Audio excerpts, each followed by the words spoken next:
Very good morning, my dear students. Now we are going to discuss a topic Coulter's law. It is in Unit 8. The first question, define Coulter's law.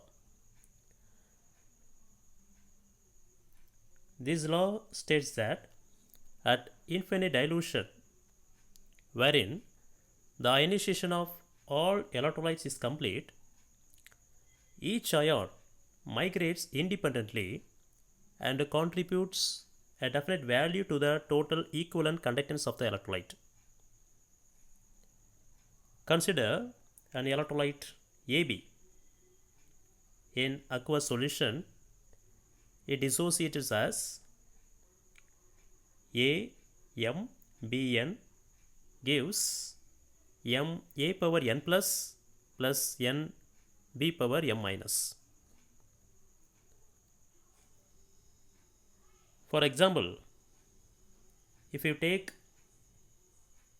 any conductivity cell, the two electrodes are kept. One acts as an anode, another one acts as a cathode. The electrolytes is nothing but any salt dissolved in water. After applying the current, the charge separation occurs in the salt solution. The cation migrates towards cathode. Cations migrates towards cathode and anions migrate towards anode. Right? Here we can measure the limiting molar conductivity. Limiting molar conductivity. The limiting molar conductivity, how much value of conductivity it is giving, we can get it. It is explained by Coulter's law. So for giving the total conductance, each constituent ion of electrolytes makes a definite contribution towards the molar conductance of the electrolyte. So from the conductivity cell, we can get the conductivity value. For getting the total value, so each ion are migrating and contributing to provide the total conductance. For examples, suppose you are going to calculate the conductivity of sodium chloride at infinite dilution. So charge separation Na plus and Cl minus. So Na plus ions at infinite dilution, it migrates towards to the negative cathode. Likewise, Cl minus ion moves to the anode at infinite dilution. So any salt, we can get the conductivity value by the charge separation. When the charge separation occurs, when will the charge separation occurs? At infinite dilution. Infinite dilution. The first four for strong electrolytes, the last two, acetic acid and ammonium hydroxide, is for weak electrolyte.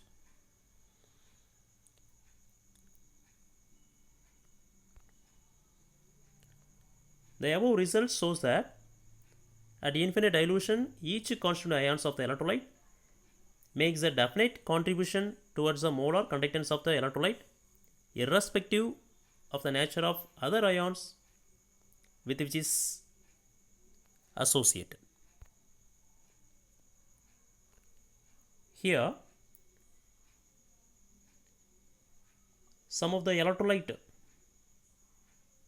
limiting molar conductance values are given, but here we can find the same difference.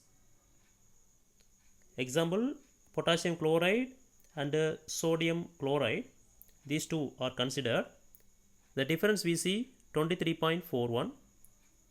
Likewise, potassium bromide, sodium bromide 23.41, potassium nitrate, sodium nitrate 23.41. The difference values are same. So what is the reason? Here all electrolytes, pair of electrolytes are having same anion.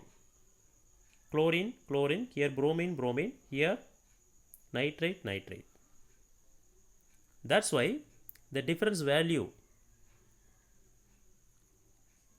are coming.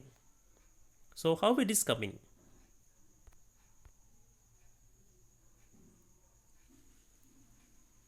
So one more example before we see one more example. Potassium bromide, potassium chloride, sodium bromide, sodium chloride, lithium bromide, lithium chloride. Here cations are same. Potassium, potassium, sodium, sodium, lithium, lithium. Here the difference 2.06. So how it's coming? Here the molar conductance of potassium chloride and sodium chloride. Potassium chloride 149.86, sodium chloride 126.45. Here the anions are same. That's why the difference. That's why the difference. Here limiting molar conductance Cl minus will be cancelled. Finally we can get 23.41. Applications of Coulter's law. What are the applications of Coulter's law?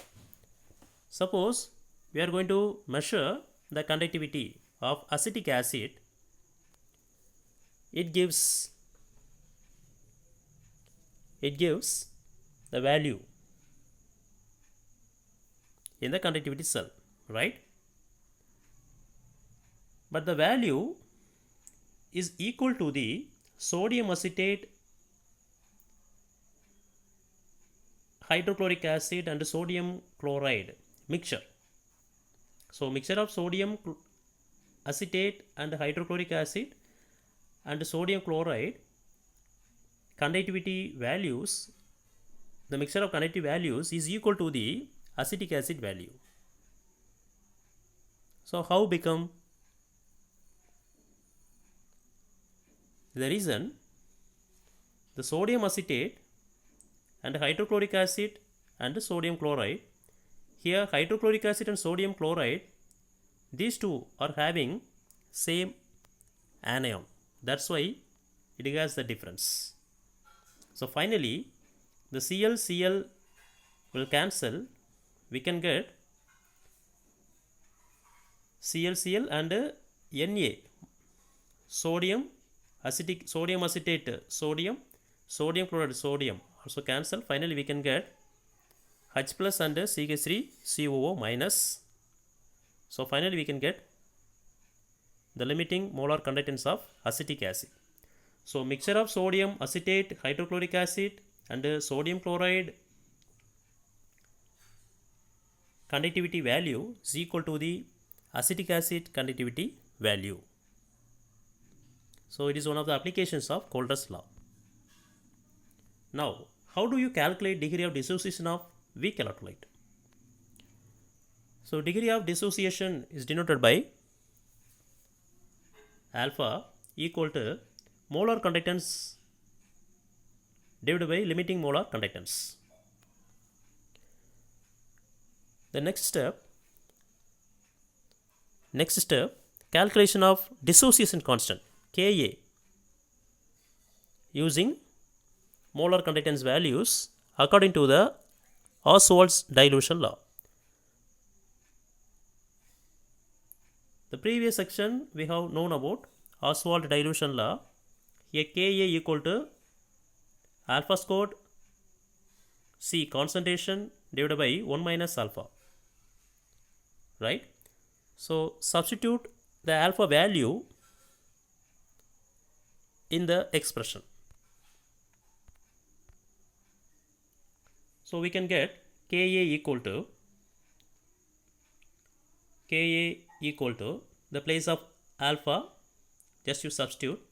So we can get molar conductance squared into concentration divided by molar conductance squared multiplied with 1 minus molar conductance divided by limiting molar conductance. So after simplify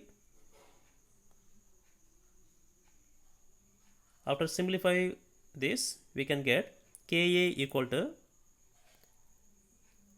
molar conductance squared into concentration divided by limiting molar conductance multiplied with, so difference of limiting molar conductance and molar conductance.